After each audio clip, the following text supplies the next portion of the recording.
All right, welcome everybody to our college versus high school info session where we'll discuss like the main differences that we've noticed between high school and college, and also what skills we've learned have been good to keep transitioning from high school to college, to get rid of, and which new ones we've learned as we've experienced SEU. Okay, so to introduce myself, my name is Dayana. Maybe some of y'all already know me. Maybe some of them you know. Either way, it's either nice to see you again or nice to meet you. I use she, her pronouns. I'm a rising second year and I'm double majoring in English and political science. I also have a minor in urban education and my hometown is Santa Cruz, California. So I'm local, sort of, as well. What up, y'all? My name is Maddie. I use she, her pronouns. I'm a rising junior, and I have oh my goodness, I'm majoring in neuroscience and minoring in biology and creative writing. I'm from San Jose, California, which is also local like Dayana. So if any local peeps out here, welcome to the club. And with that, we'll begin our presentation. So the first question, what's the workload like compared to high school? All right, so first things first, you are taking less classes than you were in high school, but these ones pack a punch, which means that they are a little bit harder compared to your standard high school class. And you should expect more busy work as a result, because most of the classes are going to be either project, essay, or midterm based in terms of grading. So you will be graded more on these bigger things rather than assignments or homework. And in some classes, you might find that homework is like optional, but that depends on every professor. Also be mindful of deadlines and like assignments, readings, and postings that have to be completed before your periods, because you might find that some of these classes are discussion based or heavily discussion based, which means you have to come to class with readings done or a posting that you have done on Camino beforehand. And then these 2 points below are very integral to this process of workload and handling workloads on campus. Is A, you can get ahead in any class because you have the syllabus at the beginning of the quarter, which means you have everything laid out to you from week 1 to week 10, including deadlines, projects, and when midterms are, when essays are due. So it's super easy to actually put these on your calendar and like start on them as soon as possible if you want. But then it's also very important to go at your own pace. If you want to be fast paced, go ahead. If you want to be medium paced, go ahead. If you want to be slow paced, go ahead. Nobody's judging you. This is college. Your experience is your experience. And then homework, classwork, and assignments take more time than you think. This is something that me and Dayana have learned throughout our years at SCU. And it's actually a little bit of a little culture shock, because going through high school, I got all my assignments done like bam, bam, bam. It was busy work. But busy work in college takes a lot more time than you think. So just remember to take breaks, be realistic with deadlines and how much work you can actually do in a day, and just be gentle to yourself. And with that, I'll pass it to Dayana. Okay, so how much free time do we actually have in college? I would say that generally you do have a lot more free time because the number of classes that you're taking is less. In high school, you were taking 6 to 7 courses. In college, it can be 3, it can be 4, or it can be up to 5. And so naturally that builds up for more free time. But like Maddie mentioned, the workload is a lot more extensive. So getting that done is also part of your free time. Like you don't have scheduled school time where you can get those assignments done. So you will have to use some of that free time to complete assignments or papers or anything of that sort. Procrastination is a hole very easy that you can fall into. So you have to think about the fact that the less you procrastinate, the more free time that you're allowing yourself to have. And even though it's hard to do, because I'm a big procrastinator, I don't know if you are as well. So my free time generally is consumed by me procrastinating. So it's just something that you have to keep a heads up for that, especially as you get to know yourself more as a college student. And then the amount of free time you have may change daily. Your schedule doesn't look the same every day. On Monday, Wednesday, Friday, for example, you might have classes take up all of your morning and then you have the afternoon free. Whereas on Tuesday, Thursday, maybe your class is mid-afternoon. So you might have time in the morning to sleep in, go to the gym, get a walk in, eat like a nice little breakfast, and then have a little bit of your midday or lunch consumed by that class. So you want to plan according to what your schedule looks like on a daily basis. And then the deeper you get into each quarter, the less free time you'll have. I think that's something that just happens naturally. I'm sure that's something that y'all experienced in high school too, that when exam season was coming up, less free time was present. So expect that you're going to be studying a little bit more during midterm and final season. And the last point that I want to make is that it's completely possible to be able to hang out with friends, take midday naps, watch movies, go to the gym, whatever you like to do, and still have a good academic standing. I think a big part of it is time management. So if you know how to time manage all of that and like be able to make a schedule for yourself or whatever that looks like, it's totally possible. I know of a lot of students who quote unquote sacrifice their free time during the weekday, but have absolutely nothing academic to do on the weekend. So they can go to San Francisco or like hang out with friends or have a movie night or like sleep until 1 p.m. But like, you know, that's completely to how you choose to arrange that. And also, I do want to make note of this balance is tricky, and you learn what your balance is throughout college. So don't worry if you're finding that it's like super difficult to do both at once, like in the beginning, because you're on a new campus, you're with new people, or with new friends. Things happen, life happens. So don't be hard on yourself. And with that, we'll transition to the question, will I have enough time to do jobs, school clubs, and other activities? And the answer to that is yes, 100% yes. Clubs, both academic and non-academic, thrive on college campuses and help create tight-knit communities.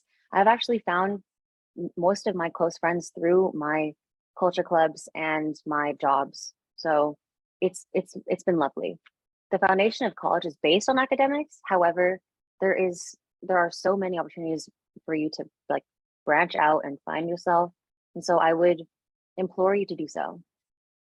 Having a good mixture of academic and extracurricular will help you balance your social and academic lives. You'll probably know this from high school. You know the drill. You can study, you can do study groups, you can also hang out with friends, but it's a delicate balance. So keep that in mind. And then like high school and middle school and elementary, put yourself out there and join spaces that pique your interest. And then as always, prioritize academics before social. It is very easy to get swept up in social events and friend groups and hangouts. So make sure that you have a list of priorities and stick to it.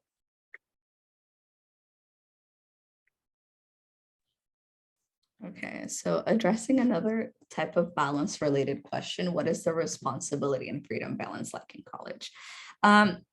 So for the most part, you are given a lot of freedom. And I'm sure you've all heard the saying, with much freedom comes much responsibility. And I think that very much applies to this stage of your life. Because for the most part, you are unsupervised. Whether you are living on campus or you're commuting, whatever time you spend in college is completely for you to decide what to do with it. And so like, if you choose to do your assignments, if you choose to go out, if you choose to attend or not attend class, if you choose to eat a meal or like stay up late, like those are decisions that are completely up to you now. And so it's your responsibility whether you're going to go towards the route of like, oh, I'm going to sleep in tonight because I have a test tomorrow, or I'm going to go out with my friends even though I have a test tomorrow. That's completely a decision that you have to make. And also your professors can't tell on you. It's not like in high school where if you like ditch class, they would like call your mom and be like, hey, so-and-so did not show up to class. They're legally not allowed to do that because y'all are adults now. And for the most part, they also won't be nagging you to complete assignments or attend class. Like if you don't attend class and they don't see you there, they won't be emailing you or reaching out to you and be like, hey, we noticed you didn't attend class. This is what you missed. That's something that you will have to do. And then self-advocacy is key. So with it, you want to make sure that you're being responsible with this. So for example, if you know you're missing class or, life happens and you're going through a certain circumstance that you can't turn in an assignment on time, and you want to ask for an extension or you want to ask extra credit, it's up to you and completely your responsibility to email your professors for what appropriate steps to take when certain circumstances present themselves. So that's something that you want to do when you're going to need extra support, which also relates to attending office hours and getting help is completely optional. If you're struggling, you're going to have to communicate that to your professor. Otherwise, they won't know to help you. And then fear of missing out is quite real in college. You will see a bunch of people doing this and that. Or if you see your friends going out and then you kind of have to stay in to do some homework, you'll have that difficult choice to make about whether to stay in and finish whatever you're doing or to go out. And so just try to be aware of when to prioritize social events and academic assignments. If you have a deadline that is very far out, then maybe hang out with your friends. Maybe that's a good idea. But if it's due tomorrow and you're halfway done, maybe it's best if you stay inside. It would also not be a good idea to be taking like a San Francisco trip while midterm season, for example. And then with freedom, you might often feel pressure to embrace the glorified college lifestyle. So my advice here is that whether you choose to embrace it fully, partly, or hardly at all, your college experience isn't any less valuable. Each and every one of you are different individuals. So whatever you choose to do with your freedom and how responsible you are with it is completely up to you and whatever your interests are and things like such. So, yeah. All right. And we will transition next to how easy it to make friends in college. So there are so many places to make friends in college, some that may seem like even a little obscure. Like, for example, here's a couple: mutual classes, your RLCs, suite mates, Benson, social clubs, friends of friends. And what I've learned especially is that sometimes friendships are like formed in the trenches of your mutual classes. I'm talking like study groups, study sessions, late nights in the library or in your RLC or in your room. It's so fun to just meet new people and see the personalities and hang out. And my advice to y'all is to lean into who you are at your core. We've all heard the spiel of be yourself, but I'm telling y'all to be unabashedly yourself. And if you do that, people will respond to it. There's going to be at least one person who's going to be like, wow, I really like XYZ. And if they're like that and you're like, oh my goodness, me too. Connection. Wow. You don't need to change yourself to be likable, or you don't need to change yourself to be anything. Just be yourself, but be unabashedly yourself. And then the next one is quality is better than quantity. This is also something that you might have heard time and time again, but it still reigns true in college. You might have heard this in high school as well. It's even more so in college because like I said before, you do things at your own pace. If big groups seem daunting, stick to your circle. If you want a big group, go for it. There are literally no rules to friendship because you're always meeting new people. And you never know. You might meet your favorite person one day and you might meet someone that you'll only be friends with for 2 days the next day. Friendships vary back and forth, but everyone is meant to be in your life for a reason. So just be open to new experiences and new people.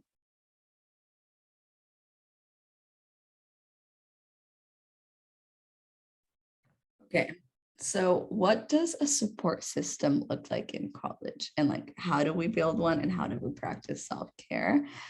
This is a balance that we still have to figure out as we are in college. Self-care is really important. It's often not our priorities, but it definitely should be. So, college more than often means extended time away from your family. And so while your family may still be a support system for you, it will definitely be different. So if you need a hug, if like you're relying on somebody to cook a meal for you or to remind you that you have to eat or that you have to sleep, like you won't necessarily have that all the time there unless like you're going back home. So just be aware that a change will be happening. It might be major, it might be to a lower scale, it might not be that different, but something is going to change there. And with that, you might want to learn to be your own support system. This does not mean like solve all your problems by yourself and never ask for help, but more so to like be there for yourself and allow yourself to become aware of whatever you're going through and to give yourself the time and the resources that you need and deserve to get through that. It might sound selfish or it might feel selfish, but you can't always be there for everybody. You have your own stuff to deal with. Everybody's so busy. And sometimes being there for other people can also take an additional toll for you. So while it's important to be there for your friends, it's also to be mindful that your plate is much fuller in college. And so you have to allot time to take care of yourself and take care of that as well. So just make sure that you're spacing that out. Maddie, I believe the next 2 points are yours. Got you. All right. So college is much more hectic than you think it will be. It is very chaotic. So taking care of yourself and letting yourself deal. Well, what? Oh my God. Oh my goodness. Taking care of yourself is of utmost importance. And sometimes you will find yourself like quote unquote letting yourself go, which will or like letting yourself dwindle and like self-care will become like an afterthought. So once you find yourself steering into this little like oh my goodness, what's happening, just make sure to either reach out to people you trust or come back and recuperate in your room and like write down a list of like what you want to do and what you need to do and then knock them out one by one. So in order to combat this steering a little bit too close to the edge, schedule in self-care activities into your like little planner or like on your phone or on your Google Calendar. Just like do a face mask one night and schedule it from like 7 to 8, or go to breakfast and schedule it on your calendar like 8 to 9. Make sure to have these habits in place. And if you need, if like I said, if you need to schedule them. Go ahead. Be strict and intentional about your self-care time, because although college is a daunting experience of hanging out with others and finding new spaces to thrive in and finding new friends to be with, at the end of the day, you're going to go home to yourself. And if you are burnt out and you don't have time to hang out with yourself, then your brain gets sad and your heart gets sad. You don't want those two to be unhappy, because then you will be unhappy. Keep them satiated and happy. And to tie this all in a little tiny bow, be mindful of your social battery. Alone time is more important than you think. And even as an extrovert, I love my alone time as well. And you got to do whatever helps your social battery, whatever recharges your social battery. If that means going to Mission Garden and sunbathing for a crazy amount of time, do it. If it means going to the library and isolating yourself and reading, do it. If it means hanging out with like 2 or 3 of your close friends and like doing whatever activities that you want to do, but in like a chill setting, do it. If you want to go out and be with people that you really want to be with and just be a little social butterfly, and that recharges your social battery, do it. Anything's possible and everything's possible.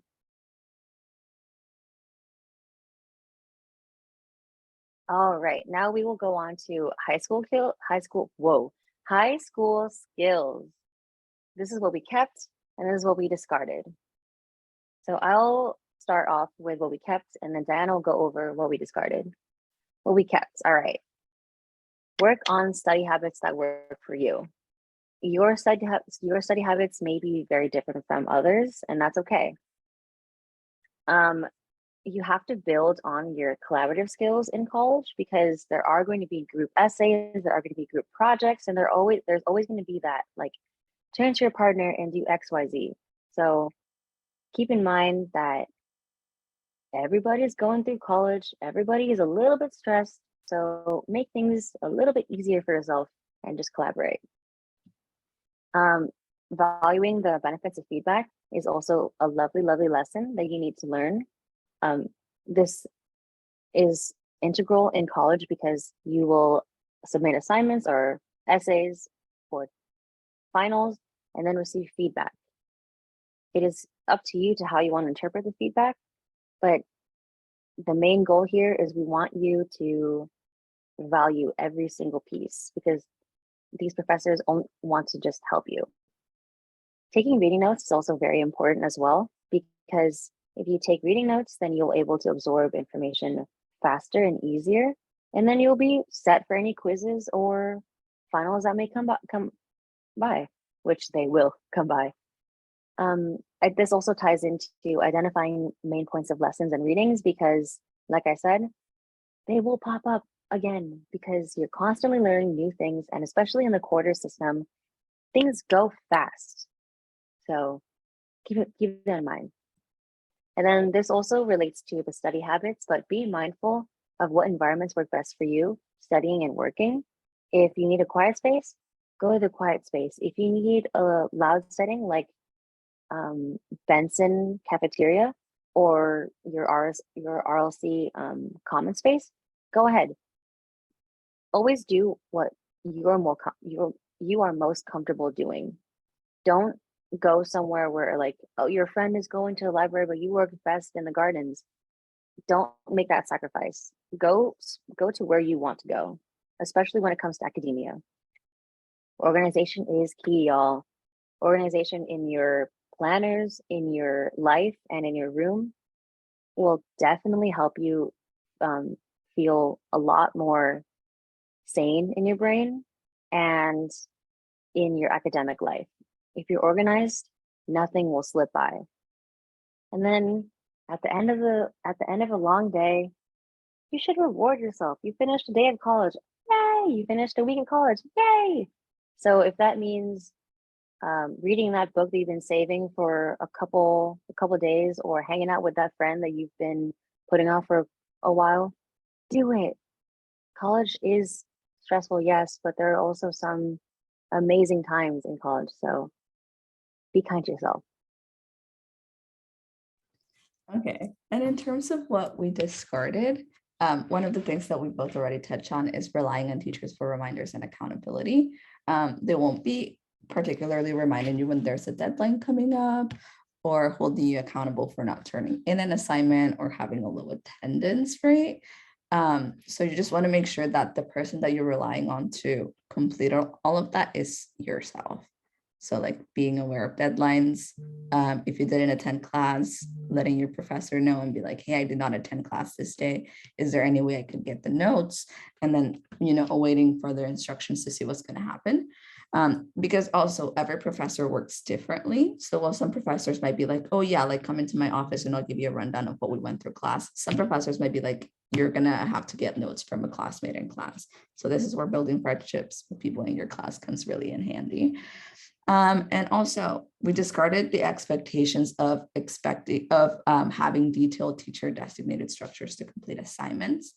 I know for me in the past, teachers would provide like an outline of what an essay would look like, or what the introduction needed to have, or what the first paragraph needed to have. That will not be so present in college. They might give you a topic and be like, okay, write an essay about this. This is what I want you to address, but then that's like designing an outline or like a breakdown of what you want to talk about might be completely up to you. So while some of them might give you some of a structure, not all of them will. And also, this is an iffy thing that we discarded because some professors still ask for it. But I'm sure many of y'all heard about avoiding using the word I or me or we in essay assignments and about being a little bit more vague with your writing or speaking. Not so much of that in college. Typically, professors will encourage the use of the word I and of signposting. So, for example, if you're going to say, oh, this a piece of evidence proves this point, then you can just say it like that. You don't have to be vague about it or like be more indirect about it, if that makes sense. But again, this may change depending on what professor you have. I know some professors still were the rule, never use the word I on academic writing. Some of them were like, by all means, please use it. So just be mindful of what your professor's mode of teaching is like. And then procrastination and leaving things to the very last minute is something that you definitely want to avoid. I think for me, this is something of more of an attempt that I've tried to discard. It doesn't always happen. I feel like the deeper you get into the school year and the more quote unquote burnout that you become, procrastination seems like an easier hole to fall into. So you just want to be mindful of that. And also, you want to get rid of studying late into the night or unhealthy sleeping habits. Sleep is so important.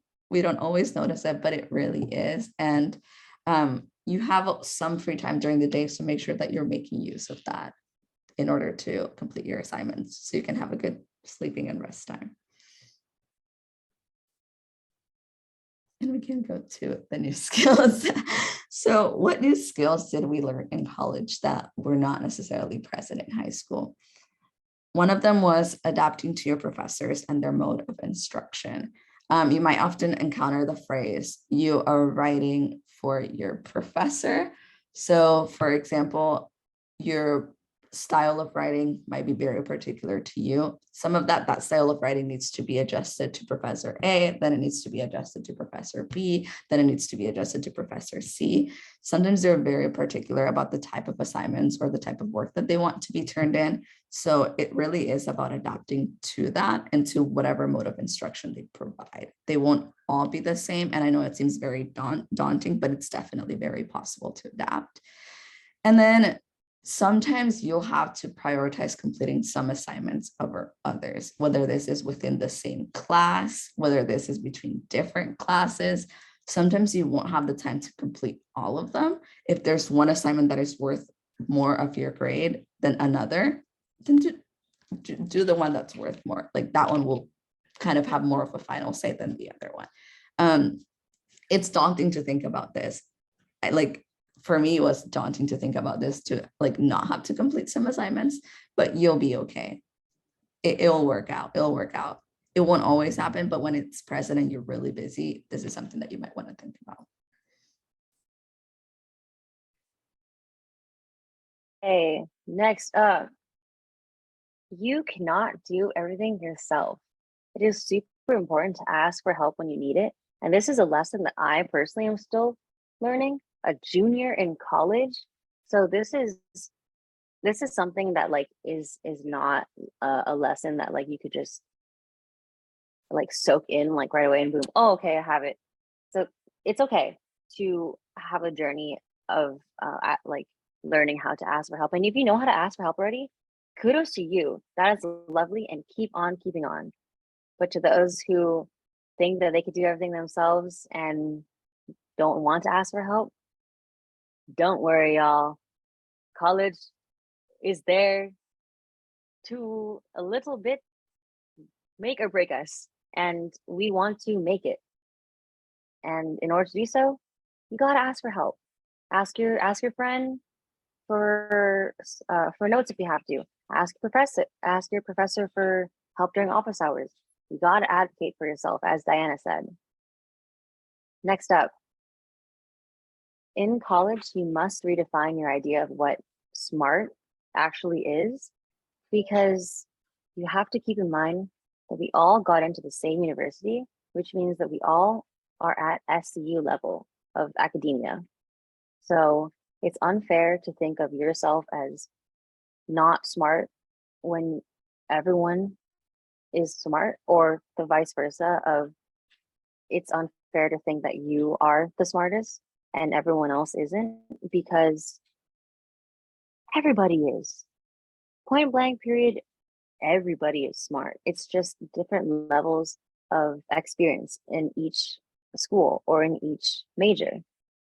And this also ties in with the fact that it is okay to suck or fail at the beginning. And this is something that will be a learning curve once you get to college, because to my straight A AP students, failing is not an option. And that has been ingrained in us from day one in high school, college, oh no, high school, middle school, all that good stuff. So college is a place where you will be humbled and you will learn what works for you and what doesn't work for you. And if that means getting a failing grade in the beginning, it's okay. It's not the end of the world. It is just one grade. I know you've heard this feel of your grades don't define you, but 100% they do not define you. Ingrain this into your being day one you step on college campus, because your academic worth is not tied to your self-worth. Please, please, please, please, please, please understand that.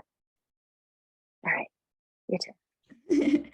Yeah, no, I completely agree with everything that Maddie has said. And adapting to college and its various aspects has no set time frame. So whether that's like making friends, whether it's that the amount of units you're taking, whether this is a time of how many times you're going out, it has no time frame. So just give yourself whatever time you need to adapt and go at your own pace.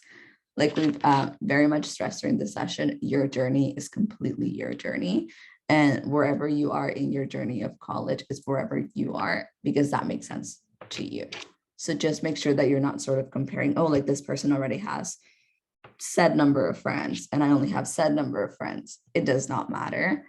Like Maddie said, also people work differently in friend groups. So sometimes smaller circle works best for you. Sometimes a bigger circle, it's completely okay either way. And tying into that, creating relationships with your peers, professors, and classmates will take you so far.